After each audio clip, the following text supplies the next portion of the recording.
Bienvenidos y bienvenidas al programa de conversaciones. Hoy tenemos un programa extraordinario por una nota que se suscita el día de ayer a partir de las declaraciones del embajador de los Estados Unidos en México, Ken Salazar. Denme oportunidad nada más para dar un contexto.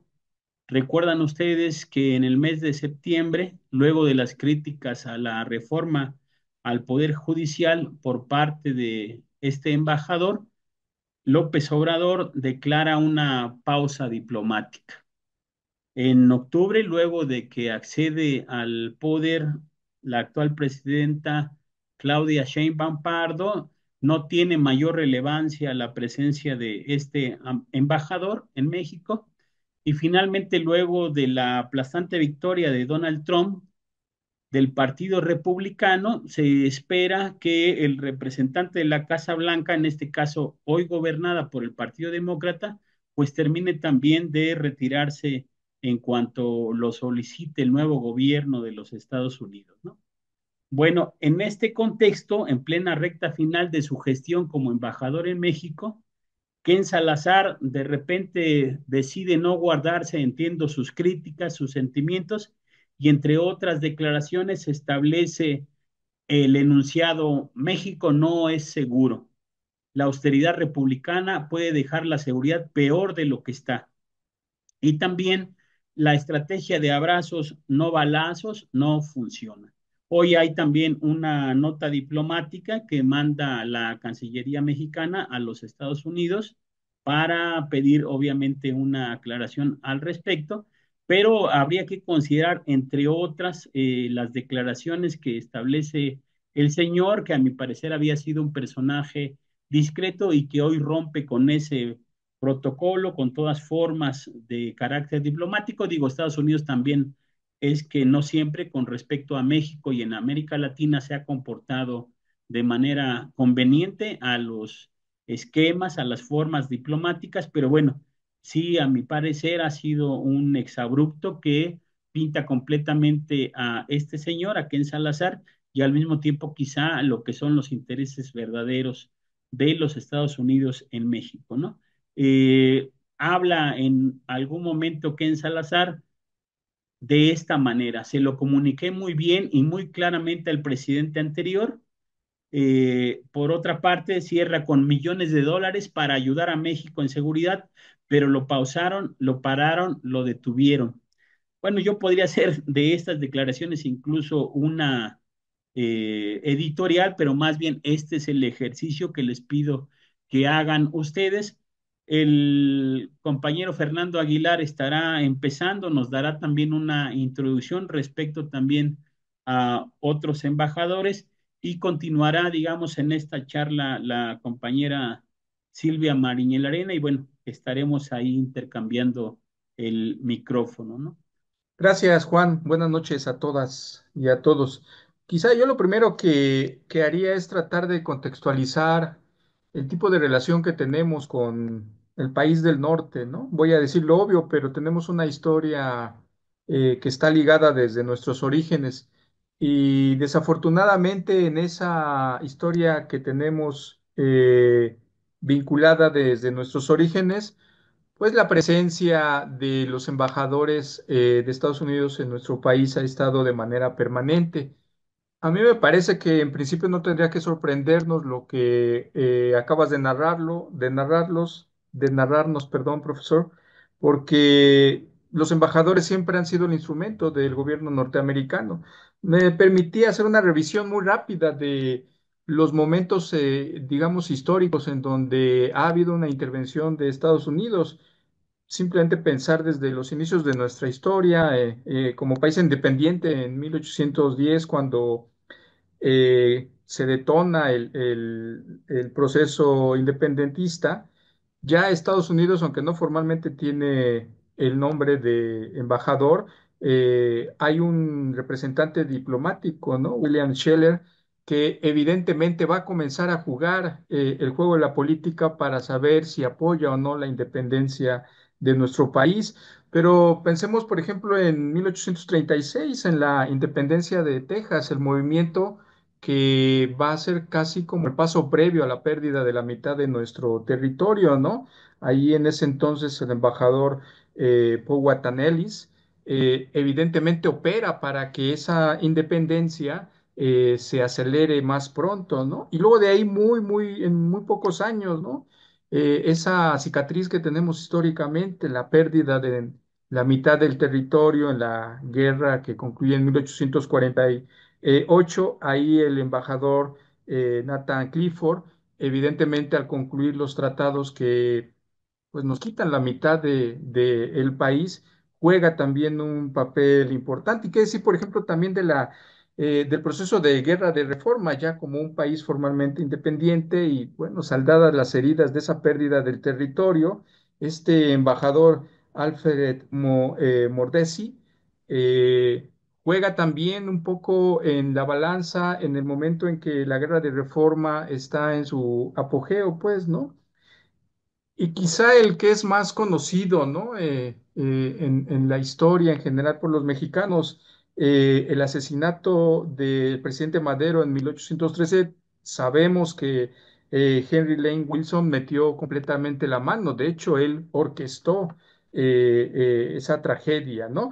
Y así nos podríamos seguir en la historia, en el movimiento del 68, Fulton Friedman con esta paranoia del comunismo, también mete las manos en nuestro país y quizá un poquito antes me brinqué la expropiación petrolera con el presidente Cárdenas, ¿no? En ese entonces el embajador Joseph Daniels, evidentemente frente a la expropiación petrolera y los intereses que son afectados con Estados Unidos, pues mete una presión al cardenismo de entonces, ¿no?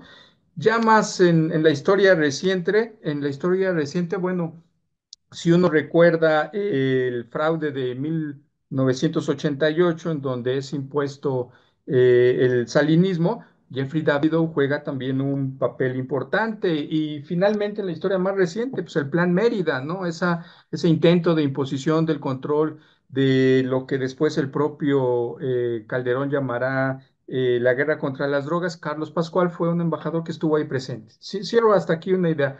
A mí me parece que la relación entre Estados Unidos y nuestro país es una relación que históricamente ha sido difícil, se ha complicado más porque nuestros lazos económicos se han engrandecido con el Tratado de Libre Comercio y yo creo que hay que analizar en principio en ese contexto toda relación que tienen los embajadores con nuestro país, ¿no? Lo dejo hasta ahí para después platicar sobre el caso que nos invitas hoy. Bueno, como ya lo platica nuestro compañero Fernando, ha habido un intervencionismo desde tiempos lejanos, ¿no? Un intervencionismo histórico de los Estados Unidos con respecto no solamente a México, sino a toda Latinoamérica. Hemos visto cómo se llena de bases militares, este, todo el continente, todo el continente se llena de bases militares. Hubo un momento en que en Colombia había muchísimas bases en Argentina, en Ecuador, etcétera, ¿no? Aquí en México, la situación siempre ha sido muy complicada porque no solamente estamos pegaditos y tenemos una frontera muy grande, sino que durante los años de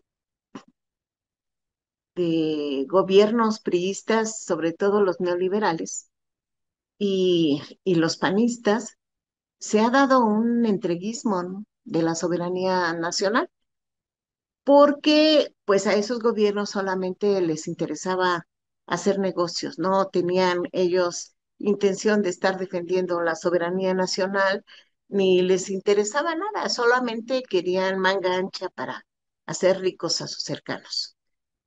Por eso están las privatizaciones y todo ese tipo de cosas.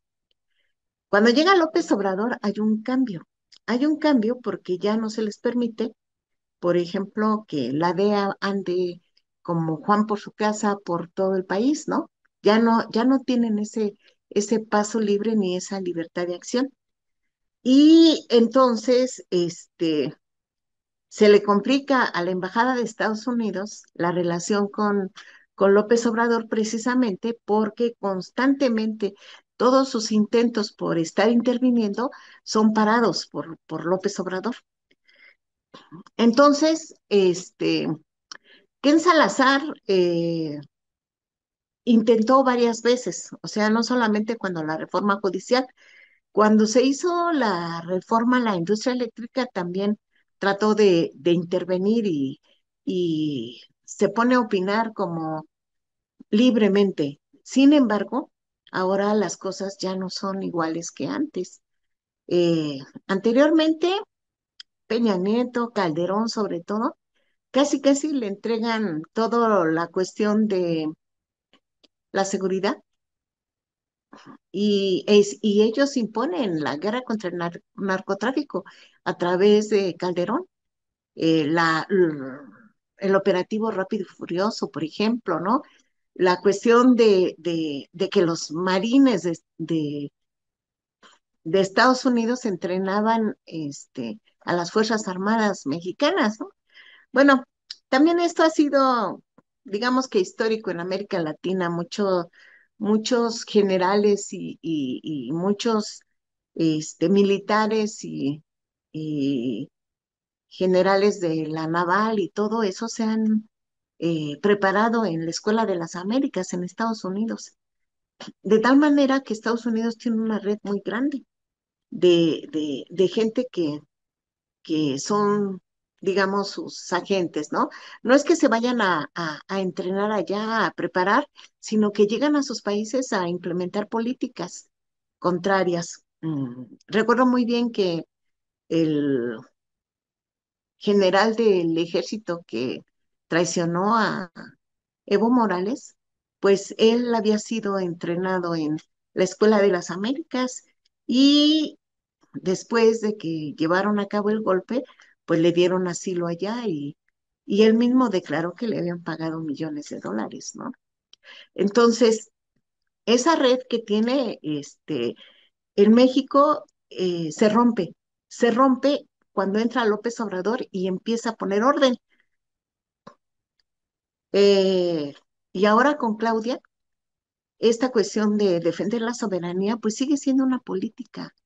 El hecho de no subordinarse a Estados Unidos, el hecho de defender los recursos naturales, porque ¿qué trasfondo tiene esta ayuda que quieren, según esto, dar los Estados Unidos? Bueno, ellos quieren eh, que se les reciba una ayuda militar que implica el hecho de que ellos ocupen el territorio nacional y que tengan libre tránsito sus agencias y que la política de seguridad, este, ellos sean los que la definan, ¿no? Esto nos colocaría en un papel muy subordinado ante Estados Unidos y no lo podemos permitir. De hecho, la política desde el 2018 hasta ahora que está la presidenta Claudia, no, no ha cejado de luchar por la independencia, la soberanía de nuestro pueblo. En este caso, también tiene que ver con los recursos naturales que tiene México. El litio, el petróleo, minerales, etcétera, ¿no? Ellos entran y no solamente van a tomar posesión del territorio, si es que ellos vienen y se les permite entrar. Después ya no solamente entran, hacen lo que quieren, sino que también ocupan el territorio y van a empezar a saquear a nuestro país, como siempre han querido hacerlo y como siempre lo han hecho, ¿no? No es que nunca lo hayan saqueado, siempre lo han saqueado. Y ahora se está deteniendo ese saqueo.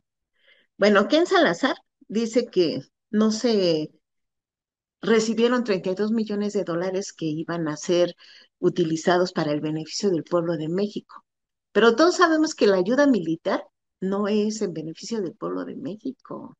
Ellos con el pretexto de narcotráfico quieren venir a imponer sus agendas.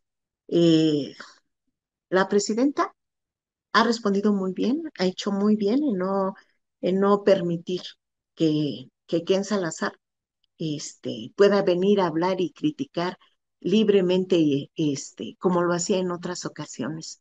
Y pues le ha respondido bastante bien, pero desafortunadamente no va a parar aquí.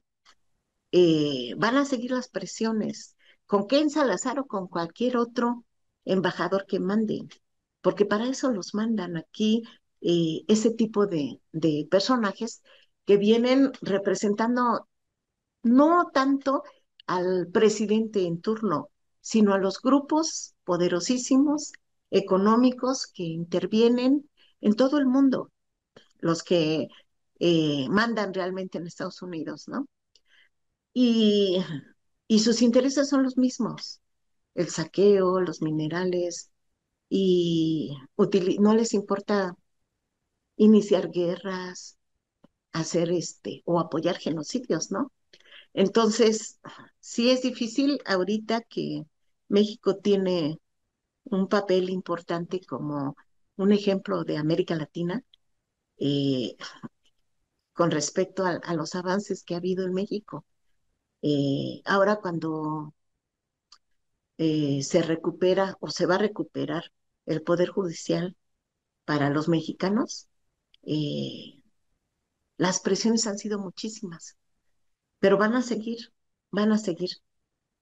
Sin embargo, yo creo que no van a tener ningún éxito. Yo veo muy, muy bien a la presidenta, muy firme, muy clara en la política que se tiene que emplear, y lo que es muy importante es el apoyo del pueblo de México, ¿no? No tenemos que cejar en eso.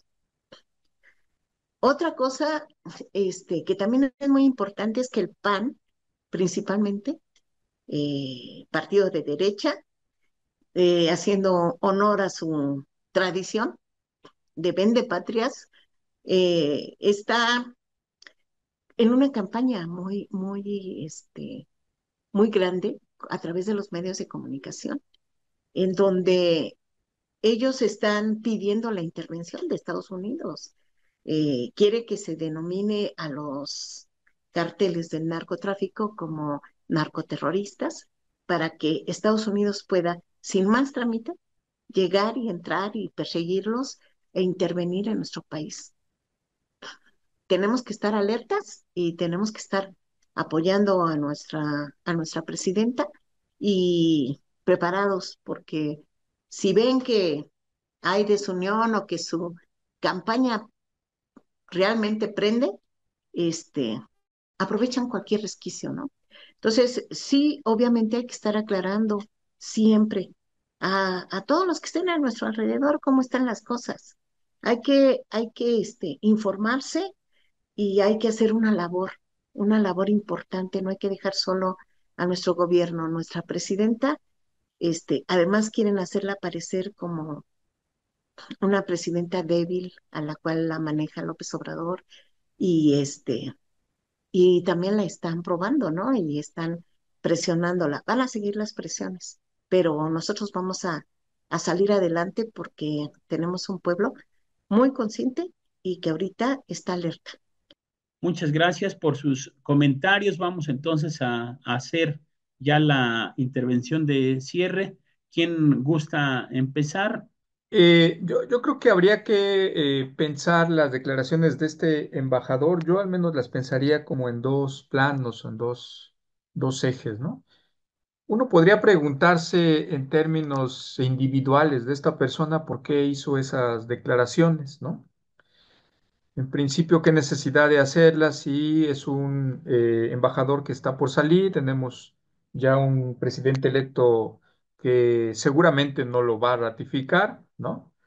Y entonces la pregunta sería por qué lo hizo, ¿no? Y puede haber muchas respuestas. Yo quizá pensaría en dos, sin que necesariamente alguna de ellas sea la única explicación. En principio, me parece que con el gobierno del presidente López Obrador, Estados Unidos se molestó mucho porque eh, puso una serie de límites a los excesos de la presencia norteamericana. Basta recordar que, por ejemplo, con la DEA tuvo un enfrentamiento en términos de las limitantes que les puso a los agentes de la DEA. Eso nunca se había hecho, ¿no?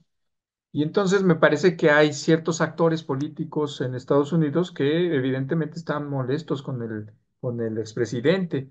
Y me parece que la declaratoria en ese sentido, en términos individuales de Ken Salazar, pues me parece por lo menos cobarde, ¿no? Porque si uno revisa las declaraciones de él mismo cuando estaba el presidente, pues todas las declaraciones eran de halagar al presidente, de decir que eran amigos, en fin. Eso me lleva a pensar en esa frase que no por mucho que se repita se vuelve inoperante, ¿no? Esta idea de que en realidad Estados Unidos pues, no tiene amigos, tiene intereses, ¿no? Así es que esta supuesta amistad que le ofrecía Ken al expresidente, pues evidentemente era solo discursiva. De igual forma, yo creo que también la amistad que pregonaba el presidente López Obrador, pues era un posicionamiento político y no tendríamos por qué asustarnos, ¿no? Eso sería, en principio, tratar de pensarlo desde el propio individuo. Y la segunda idea que me surge es, pues a lo mejor el embajador quiere congraciarse con el presidente entrante. No creo que para que busque su ratificación, yo creo que él tiene claro que él se va a ir, pero a lo mejor sí para conseguir alguna otra prebenda de regreso a su país. Eso por un lado, pero también creo que tendríamos que dejar de pensar de manera individual en el propio embajador, ¿no? El embajador al final de cuentas no es sino el instrumento de los intereses, ya lo dijo la compañera Silvia, de los intereses de Estados Unidos. Y más bien a mí me llevaría a pensar si esta puede ser una primer prueba a la que se está exponiendo la presidenta, la doctora Sheinbaum, frente a lo que viene, porque lo que viene, todos lo sabemos, no va a ser sencillo. Este presidente que regresa por segunda ocasión viene más radicalizado, viene con más experiencia. Si uno revisa los nombramientos informales que ha estado anunciando en temas importantes para nuestro país, migración, narcotráfico, todo el asunto de la economía y la supuesta renegociación que quiere del tratado, pues vienen tiempos muy duros y a mí me parece que esto va a ser una prueba muy, muy fuerte para la presidenta y su gobierno. Y entonces a mí me parece que al final hasta lo deberíamos de ver en sentido positivo, ¿no? Creo que tuvo una muy buena reacción la presidenta y también creo que eso nos da pistas de el carácter que tendrá que imponer frente a las negociaciones que vienen por delante con este presidente pelirrojo que a todo el mundo ha puesto a temblar, ¿no? Yo lo dejaría hasta ahí. Pues yo ya nada más lo que quisiera decir es que en este último trimestre del año, Ken Salazar ha sido el causante de que se hayan puesto en pausa las relaciones con Estados Unidos. Después, Claudia tuvo que ponerle un alto con respecto a que todo lo que él quisiera tratar, no lo tratara directamente ni con gobernadores ni con funcionarios o secretarios de Estado, sino que se fuera directamente con relaciones exteriores. Eso tampoco es algo que le haya caído muy bien, ¿no? Porque él tenía la práctica de sentirse a sus anchas para citar a cualquier secretario o a cualquier gobernador a sus oficinas y hablar directamente con ellos, ¿no? No olvidemos el caso del gobernador de Zacatecas, David Monreal, en que llegaron a firmar acuerdos, ¿no? Bilaterales entre el estado de Zacatecas y Estados Unidos. Entonces, se le ha estado poniendo límites y ahora Claudia en esta ocasión pues ha aclarado perfectamente pues que somos un país soberano, independiente y que el intervencionismo del embajador y de Estados Unidos no se va a tolerar. Ella lo remarca claramente. Cooperación sí, subordinación no. Somos dos países independientes y soberanos.